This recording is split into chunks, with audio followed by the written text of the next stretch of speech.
유대인들은 어디에 살든지 1년에 그 명절이 3번 있어요. 큰 명절이. 우리가 흔히 표현하는 6월절, 또 77절, 그리고 초막절, 세 절기가 있습니다.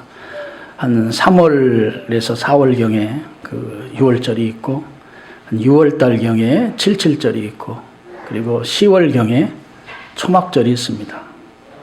이 세 명절이 유대인에게는 3대 명절로 큰 명절이고, 이 명절에 유대인들은 성전을 방문하는 것이 그들에게 있어서 큰 기쁨의 행사입니다. 유대인들은 성전 순례하는 것, 그것이 그들에게 의무이면서 동시에 감사이고 기쁨이 넘치는 일이다 하는 것이죠. 우리가 설 때 여러분들 고향 방문하시거나 이럴 때 그 고향을 방문할 때 그 기대감, 또 기쁨, 설렘 이런 것들과 같은 기분으로 그들이 예루살렘을 방문해서 성전 제사에 참여하죠.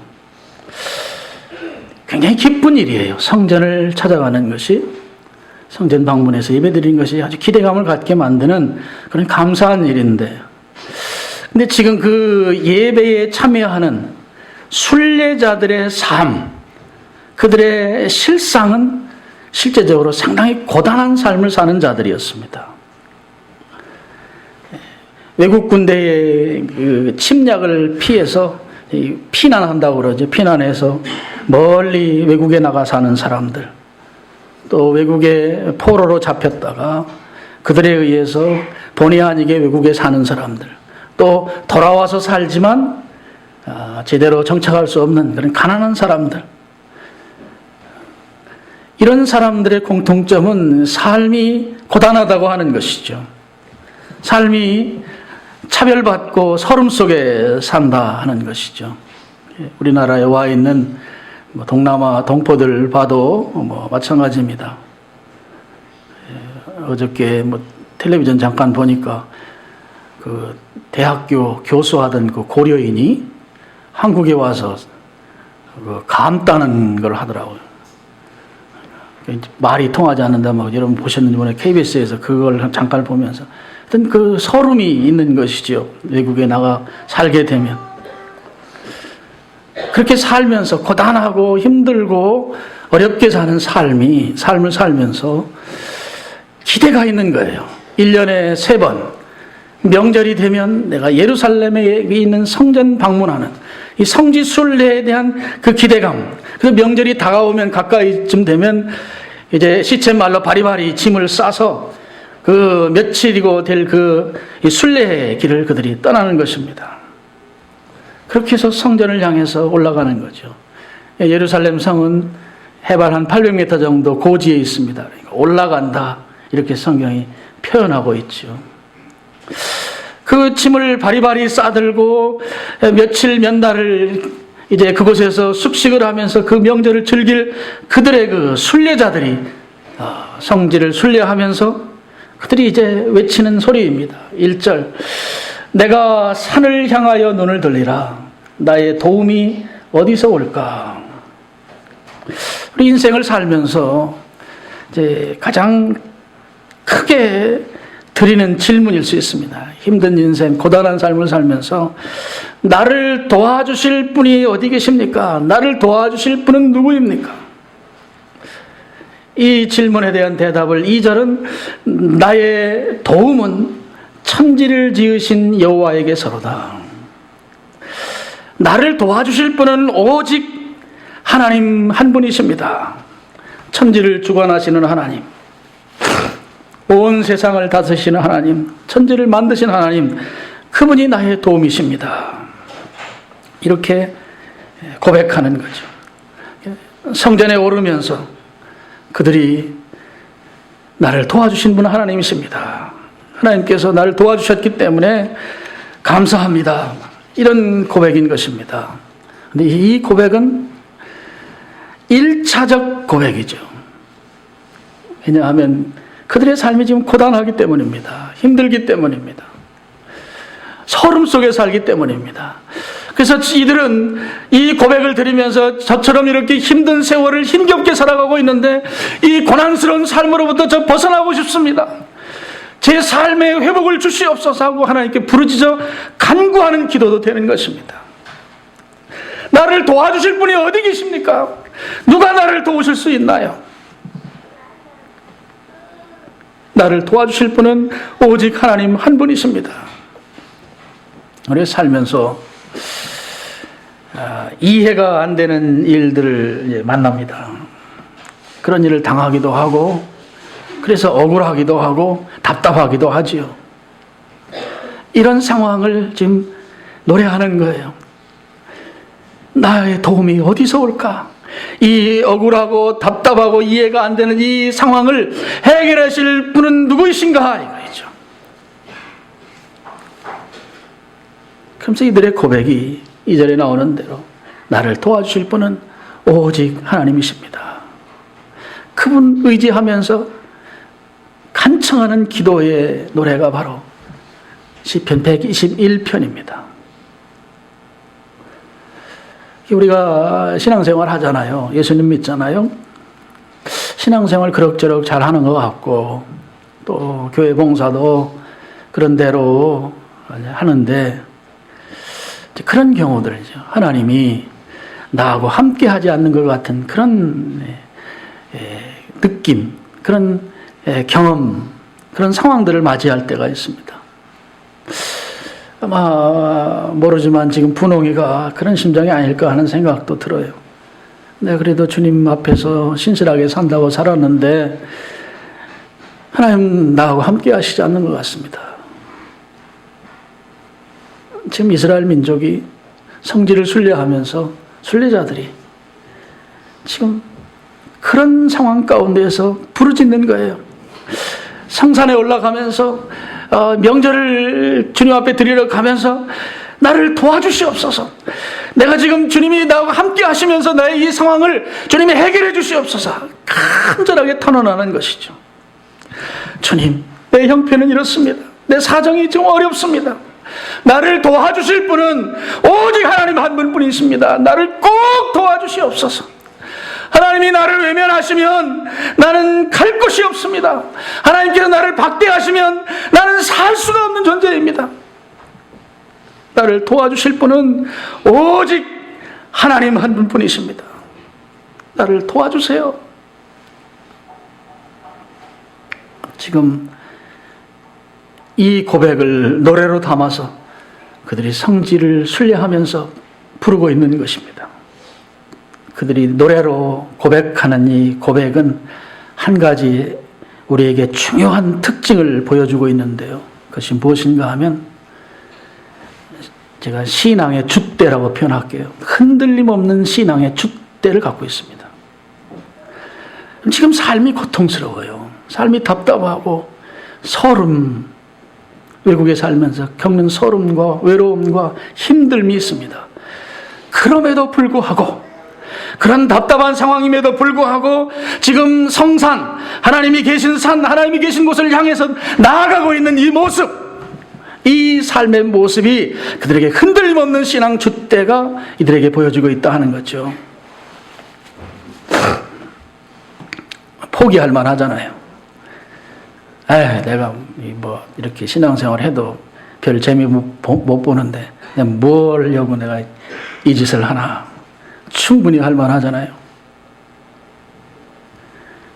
고단하고 난제가 또 큰 난제로 덮여서 더 힘들게 하는 이런 상황에서 이 성전을 찾는 이 순례의 길을 포기하고 능히 포기해도 누가 뭐라 말할 것 같지 않은 이 상황이지만 그들은 그 힘든 상황임에도 불구하고 답답한 상황임에도 불구하고 절기를 지키고 있습니다. 예배자로 하나님께 나아가고 있는 것입니다.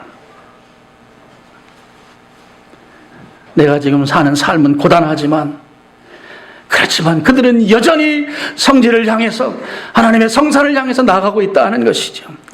신앙의 줏대가 있는 모습을 이들이 오늘 우리들에게 보여주는 모습입니다.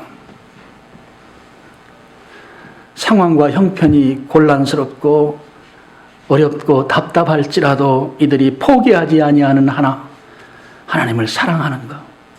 그래서 그 사랑을 성지 여행, 성지 순례로 표현하고 있는 것. 제가 어느 책을 읽다가 책에 그런 구절이 나오더라고요. 하나님을 경외하고 하나님을 사랑하는 최고의 표현은 예배이다 하는 거예요. 예배라고 하는 것은 하나님께 대한 사랑의 절정이다 하는 것이죠. 이 말이 얼마나 중요한 말인가 하면 우리가 신앙생활하면서 저 주님 사랑합니다. 하나님 사랑해요. 노래도 있잖아요. 주님만 사랑합니다. 그럼 주님 사랑하는 걸 나타내야 되잖아요. 표현해야 되잖아요. 근데 주님 사랑한다고 하면서 예배자로 나아가지 않는 것은 그건 사랑하지 않는 거죠. 왜냐하면 예배는 하나님을 사랑하는 절정의 표현이기 때문이에요. 하나님을 사랑하는 걸 뭘로 표현하겠는가, 드러내야겠는가? 예배다 하는 거죠. 지금 이 유대인들이 성지를 순례하는 이 순례객들이 보여주고 있는 것은 그럼에도 불구하고 하나님을 사랑합니다. 성지를 찾아가는 거예요. 성전을 방문하는 것입니다. 흔들리지 아니하는 신앙의 줏대가 오늘 시편 120편을 노래하고 있는 성지 여행자들의 이 신앙이다 하는 것입니다. 시편 73편 28절 스크린 좀 한번 보여주세요. 같이 한번 읽어보겠습니다. 시작.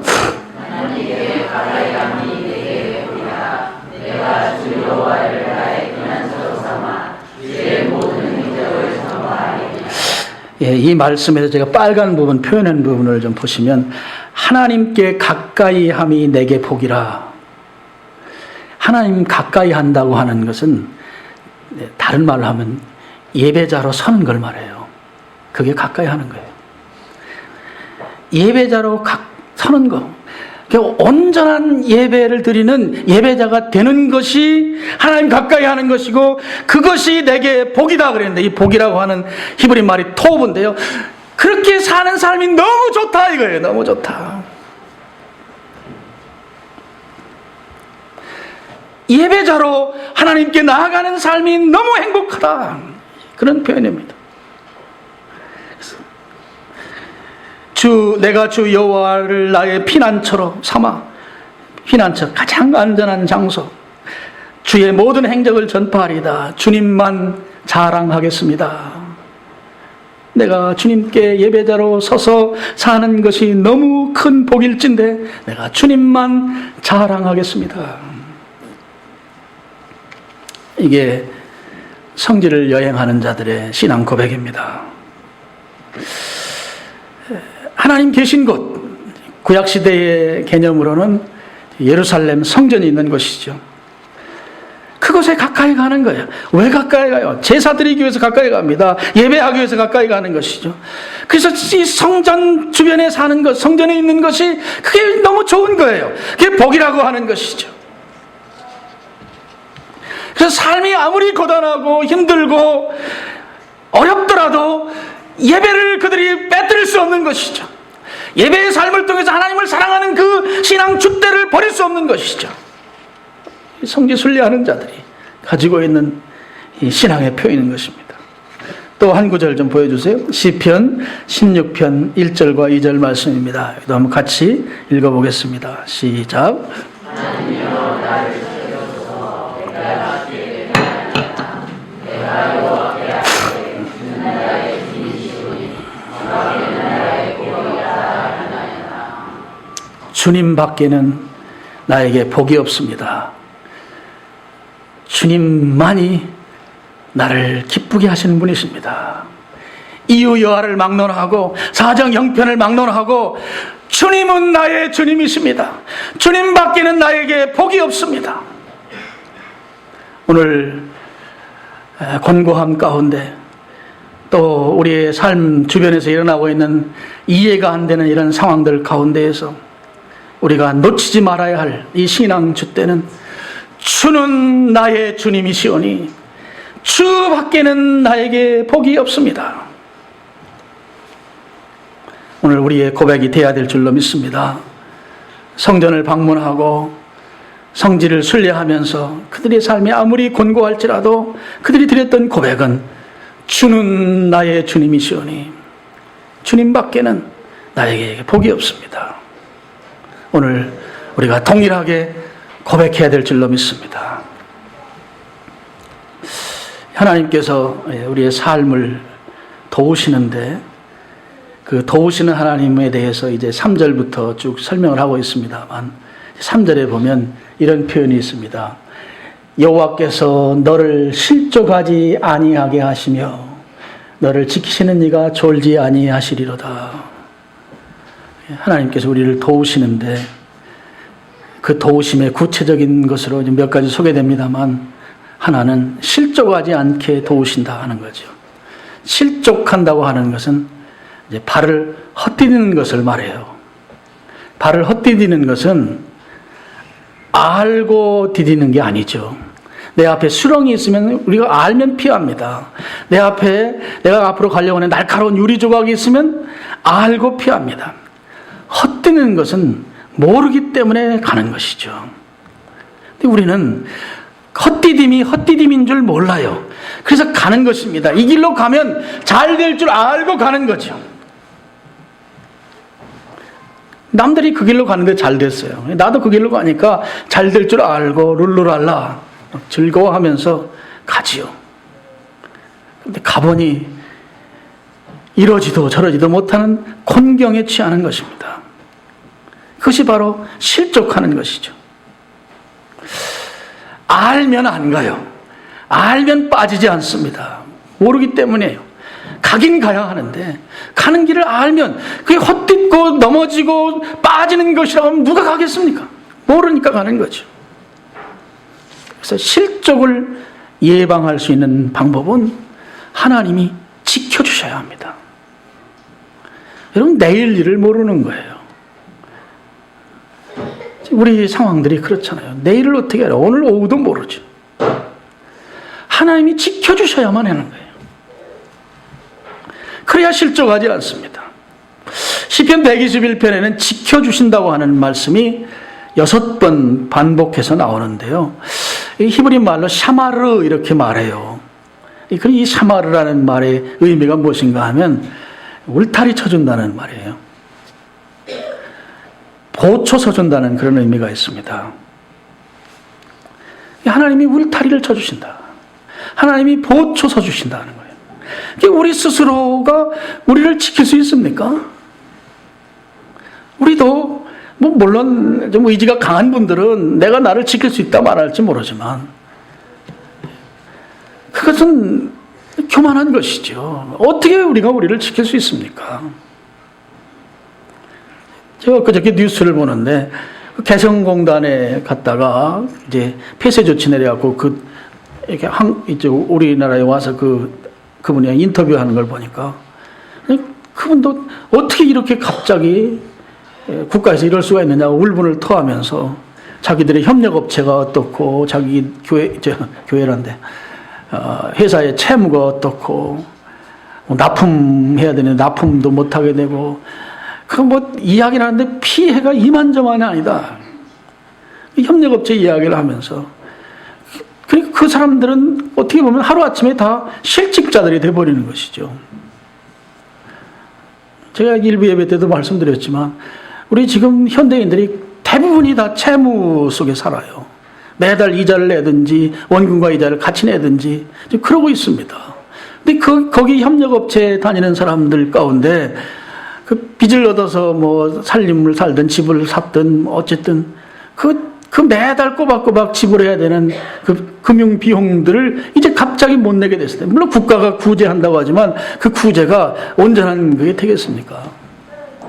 당장 어려움에 빠지는 거죠. 신용이 불량하게 되고 불을 보듯 뻔한 상황들이죠. 내가 나를 어떻게 지켜요? 그런 일이 이렇게 갑작스럽게 생길 것을 대비도 하지도 않냐고. 그걸 어떻게 해요? 지킬 수 없는 시대를 우리가 살고 있습니다. 여러분, 우리의 자녀들의 경우도 마찬가지예요. 부모 입장에서는 내가 이 자식 잘 챙길 수 있을 것이다, 그렇게 결심하고 챙기길 희망하면서 챙기지만 우리의 자녀들을 우리가 지킬 수 있습니까?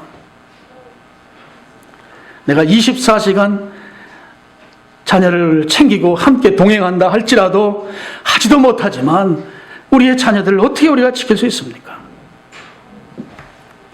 하나님이 지켜주셔야 되는 거예요. 하나님이 울타리가 되셔서 보호해 주셔야 되는 것이죠. 우리의 인생이라고 하는 것은 결국 하나님의 울타리 안에 살아야 하는 거예요. 하나님께서 절대적으로 지켜주셔야만 우리가 살아갈 수 있는 존재들입니다. 보초 서주신다. 보초. 불철주야죠. 4절 보시면 이스라엘을 지키시는 이는 졸지도 아니하시고 주무시지도 아니하시리로다.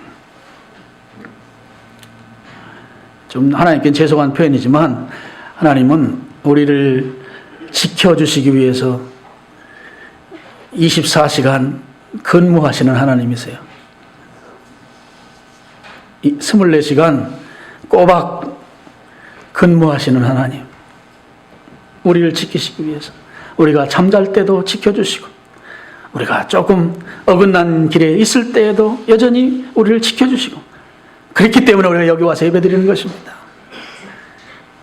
조금 엉뚱한 짓을 했을 때도 하나님 지켜주시고, 하나님께서는 울타리가 되셔서 보초병이 되셔서 밤낮으로 우리를 지켜주시는 것이다. 하나님의 지켜주심이 없이 우리가 어떻게 살 수 있겠습니까? 특히 이 지켜주시는 하나님께 대해서 우리가 어떤 태도를 취해야 됩니까? 이 성지 순례자들처럼 하나님을 향해 가야 합니다. 예배의 자리로 나아가야 합니다. 하나님이 받으시는 예배를 드리기에 힘써야 합니다. 하나님을 사랑하는 이 사랑의 표현이 예배가 그 사랑의 표현의 절정이라고 한다면 우리는 예배드리는 일을 통해서 하나님께 우리의 사랑의 반응을 그대로 보여야 될 줄로 믿습니다.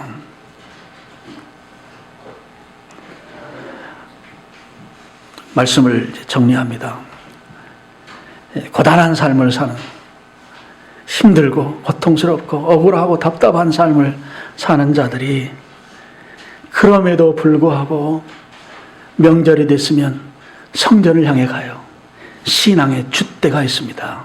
그곳에 가서 하나님 가까이 있는 것이 내가 너무 좋으니까, 하나님 가까이 가는 게 내가 복이니까, 하나님 외에 나는 복이 없으니 그곳을 향해 가는 거예요. 삶은 고단해요. 삶은 답답하지만 그 신앙의 줏대를 가지고 나아갑니다. 그랬을 때 그 하나님이 삶을 지켜주시는 거예요. 삶을 보호해 주시는 거예요. 오늘 우리들이 시편 121편을 통해서 또 우리 분홍이의 이 안타까운 상황을 보면서 그럼에도 불구하고 주님은 나의 주님이십니다. 주님이 나를 외면하시면 저는 설 수가 없습니다. 주님이 나를 홀대하고 박대하시면 저는 갈 곳이 없습니다. 여전히 주님을 향해 나아가고, 그리고 신실한 예배자로 주님께 대한 사랑을 우리가 다시 반응하여 표현하고, 그렇게 할 때 주님께서 우리를 실족하지 아니하도록 지켜주시는 그 은혜를 우리가 누릴 수 있는 줄로 믿습니다. 오늘 예배에 참여한 여러분들이 유대인들이 힘들고 어려운 상황에서도 신앙의 줏대를 가지고 여전히 성산을 향해서, 성전을 향해서 나아갔던 것처럼 하나님께서 우리를 사랑하는 그 사랑에 온전한 예배로 반응함으로 하나님의 실족하지 않게 하심과 지켜 보호해 주심을 여러분들 또 여러분의 가정이 그렇게 누려나갈 수 있기를 주님의 이름으로 축원합니다.